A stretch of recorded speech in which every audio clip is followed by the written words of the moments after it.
ரஜினிகாந்த் நடிப்பில் அடுத்ததாக திரைக்கு வர இருக்கும் திரைப்படம் வேட்டையன். இப்படத்தை டிஜே ஞானவேல் இயக்கியுள்ளார். லைகா நிறுவனம் தயாரித்துள்ள இப்படத்திற்கு அனிருத் இசையமைத்துள்ளார். ஃபஹத் ஃபாசில், அமிதாப் பச்சன், ராணா, துஷாரா விஜயன், மஞ்சு வாரியர், ரித்திகா சிங் என பல நட்சத்திரங்கள் இப்படத்தில் முக்கிய கதாபாத்திரத்தில் நடித்துள்ளனர். மக்கள் மத்தியில் அதீத எதிர்பார்ப்புடன் இருக்கும் இப்படத்தின் இறுதிக்கட்ட தயாரிப்பு பணிகள் நடந்து வரும் நிலையில் ரிலீஸ் தேதி குறித்து எந்த ஒரு அறிவிப்பும் இதுவரை வெளிவரவில்லை.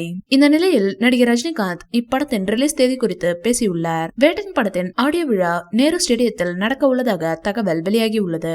இதனை அடுத்து அனிருத் வேட்டையன் படத்தின் அனைத்து பாடல்களை முடித்துவிட்டதாகவும் நடிகர் ரஜினிக்காக ஒரு ஸ்பெஷல் பாடல் உள்ளதாகவும் அனிருத் அவர்கள் சொல்லியிருக்கிறார். ரசிகர்கள் வேட்டையன் படத்தின் முதல் பாடலுக்காக ஆவலோடு காத்திருக்கின்றனர். வருகிற அக்டோபர் மாதம் 10ஆம் தேதி வெளியாக உள்ள நிலையில் அதன் சேட்டலைட் உரிமத்தை பிரபல சன் நிறுவனம் பெற்றுள்ளதாகவும் அதே போல வேட்டையன் திரைப்படத்தின் டிஜிட்டல் உரிமத்தை அமேசான் பிரைம் நிறுவனம் பெற்றுள்ளதாகவும் தற்போது தகவல்கள் வெளியாகி உள்ளது.